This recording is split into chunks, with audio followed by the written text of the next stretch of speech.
আপনি কি খেয়াল করেছেন আপনার মন কখনোই থামে না? একটা চিন্তা আসে, আরেকটা আসে, আবার যায়। একটা ইচ্ছে শেষ হয়, আর একটা শুরু হয়। কিন্তু একটা প্রশ্ন, এইসব চিন্তা, ইচ্ছা, পরিকল্পনা শেষ পর্যন্ত আপনাকে কোথায় নিয়ে যায়? শ্রী শ্রী রাম ঠাকুর বলেছেন, নাম ভিন্ন মনের বৃত্তি যাহা হয় সকলই দক্ষযোগ্য। অর্থাৎ নামের বাইরে আপনি যা কিছু করছেন সবই এক ধরনের দক্ষযজ্ঞ। দক্ষযজ্ঞে কি হয়েছিল মনে আছে? অহংকার ছিল, আয়োজন ছিল, শক্তি ছিল, কিন্তু শিব ছিলেন না, আর ফল ধ্বংস। ঠিক তেমনই আমাদের জীবনেও সব কিছু আছে, কাজ, সম্পর্ক, স্বপ্ন, অর্জন। কিন্তু যদি নাম না থাকে তাহলে ভেতরে শান্তি থাকে না। আমরা ভাবি আরও কিছু পেলে শান্তি পাব, আরও কিছু করলে পূর্ণতা আসবে।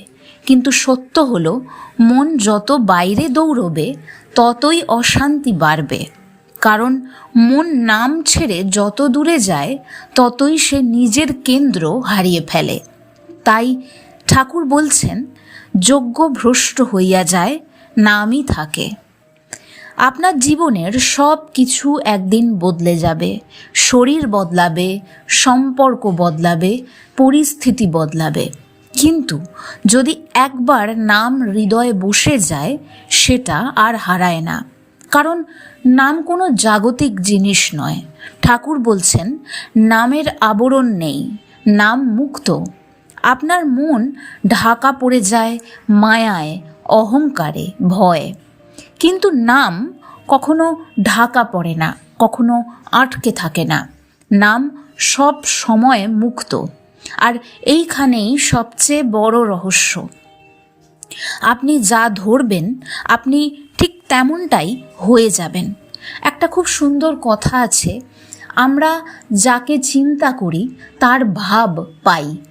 আপনি ধরুন আপনার কোনো এমন মানুষের কথা চিন্তা করছেন যিনি খুব নেতিবাচক চিন্তাধারায় সব সময় দিন কাটান।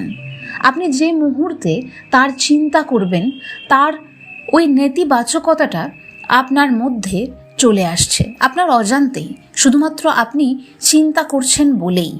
তাহলে এখানে খুব বুদ্ধিদীপ্ত সিদ্ধান্ত কি বলুন তো? আপনি এমন কারোর চিন্তা করুন যার শক্তি অনেক বেশি পাওয়ারফুল, তাহলে তার শক্তিটা আপনার মধ্যে কিছুটা আসবে। নাম হচ্ছে সেই জিনিসই। কিছুদিন আগে আমার কাছে একটা প্রশ্ন এসেছিল, নাম কিভাবে করব। তার জন্য বা সকলের জন্য একটা ছোট্ট উপায়। নাম কিভাবে করবেন? ধরুন, যে ঈশ্বর বা যে দেবদেবীকে আপনার পছন্দ, যে কোনো একটি শক্তিকে বেছে নেবেন। আপনি যদি কালী ভক্ত হন তাহলে কালী মায়ের নাম করতে পারেন। যদি কৃষ্ণ ভক্ত হন তাহলে শ্রীকৃষ্ণের নাম করতে পারেন। যদি মহাবীর হনুমানজির ভক্ত হন তাহলে তার নাম করতে পারেন। যদি আপনি কালী ভক্ত হন সেক্ষেত্রে আপনি বলতে পারেন, জয় মা কালী, জয় মা কালী। এইভাবে অনুভবের সাথে নামটাকে আপনি বারবার মনে মনে অথবা মুখে উচ্চারণ করে, কিন্তু যেটাই করবেন সেখানে যেন আপনার তাকে ডাকছি এই অনুভবটা থাকে। এটাই হচ্ছে নাম করা। জয় শ্রীকৃষ্ণ, জয় শ্রীকৃষ্ণ এইভাবে বলতে পারেন, বা হরে কৃষ্ণ এইভাবে বলতে পারেন। তাছাড়া আপনি যদি মহাবীর হনুমানজির নাম করতে চান তাহলে যেভাবে করতে পারেন, জয় হনুমানজি, জয় হনুমানজি।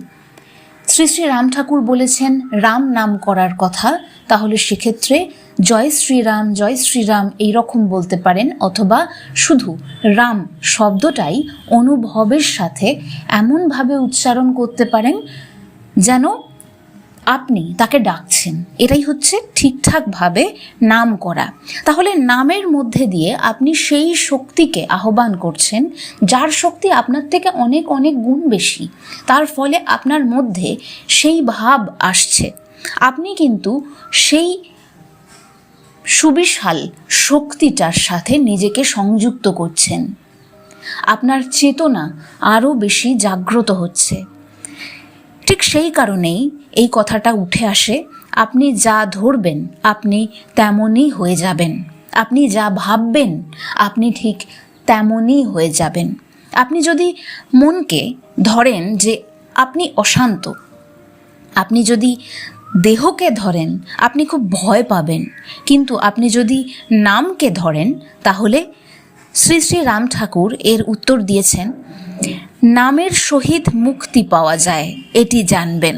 অর্থাৎ আপনাকে আলাদা করে মুক্তি পেতে হবে না, আপনার নামের সাথেই আপনি যখন যুক্ত হবেন তখন আপনি নিজেই সেই মুক্ত অবস্থাটা অনুভব করতে পারবেন। একটি ছোট পরীক্ষা করুন, আপনার মন যখন অস্থির হবে কিছু করবেন না, শুধু ধীরে ধীরে নাম নিন আর এটি চিন্তা করুন আপনার অন্তরের এই অস্থিরতা একটি অনুভূতি, যে অনুভূতিগুলি আসে এবং যায়, আপনি সেই অনুভূতিটাকে দেখেন, আপনি সেই অনুভূতিটা নন, এটি চিন্তা করুন। দেখবেন মন থামছে না, ধীর হচ্ছে, আপনি সেই অস্থিরতাটা কমছে এটা অনুভব করতে পারবেন। আপনি নাম নিন, তারপর দেখবেন যে আপনি মনকে দেখছেন, আপনি মনকে নিয়ন্ত্রণ করছেন। এই মুহূর্তটাই আপনার প্রথম মুক্তি, কারণ সেই মুহূর্তে আপনি আর ভোগী নন, আপনি দর্শক।